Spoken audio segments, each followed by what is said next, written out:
So, today nga, pupunta nga kami sa may Dali Store para nga bumili nga ng mga sangka para sa aming Graham bar. Before nga kaming mamili, so dumaan nga muna kami dito sa may Bago Bantay. So, di pa kasi kami nagla-lunch. Dito nga kami lagi nabili ng ulam, lalo na kapag hindi ako nakapagluto kasi napakasarap talaga ng mga ulam nila, lalo na yung chop suey. Tapos, ang pinaka-favorite ko na ulam nila is yung chicken steak. So, first time ko nakatikim ng chicken steak, sa kanila lang yun. So, napakasarap. Kaya nag-take out na rin kami para mamayang gabi ito na yung uulamin namin.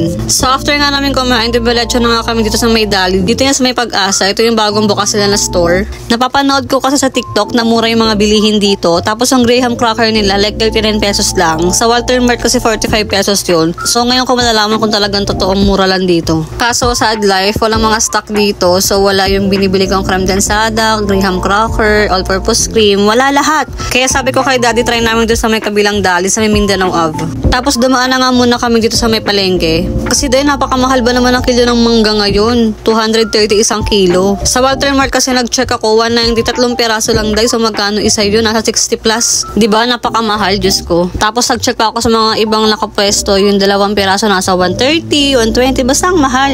Tapos dito nga sa palengke na to, so 170, 3 peraso. Kaya sabi ko, sige na nga, go na. Talagang wala akong magagawa. Mahal yung mangga eh. So ito na ngayon next Dali Store. So dito yan sa Mindanao Up. So sana nga meron dito ng mga kailangan ko. Ayun nga at meron. So ito, same lang sila ng price dun sa may Walter Mart. So 59 pesos. At kumuha na nga rin ako nitong Milo para nga sa Milos ko. So 9 pesos lang siya. Sa labas kasi ang bentahan na to 12 na eh. And ito nga, tama nga yung balita. So 39 pesos lang siya. O diba, compare mo sa may Walter Mart, 45 pesos isa. Habang nag-ikot-ikot nga ako, so hinarap yung mag-ama ko. So nandyan pala sila sa may sulok. Diyos ko, nagngangat-ngat na pala naglalambingan. So fast forward na nga, so nakauwi na nga kami. Ito na yung mga pinamili ko. Tapos gagawin ko na rin siya ngayon. Ito nga yung bagong flavor na gagawin ko. So Milos tsaka mango.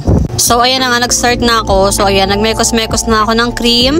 And kinat ko na nga rin tong mangga in 3, 2, 1. O diba napakalupit? Charis.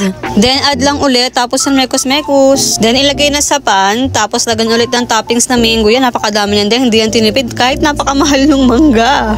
Tapos add lang ulit ng cream. Tapos syempre wag nyo kakalimutan yung crackers. Then sinunod ko na nga tong Milo. So ito yung Milo na may malos. So wala pa ako nabiling maliliit na malos. So malalaki yan. Kaya pinagugupit ko na lang sa maliliit. Tapos nilagay ko na nga rin tong toppings na Milo. So ayan, di rin tinipid yan ha. Lastly yung cracker. And yan, tapos na. So excited na ako sa mga flavors na to. So di ba ang sarap? So yan na yung mango. Then ito na yung Milos. So ayan na nga, padami na ng padami yung ginagawa ko. So yun na nga lang. So hanggang dito na nga lang. So thank you for watching. Bye!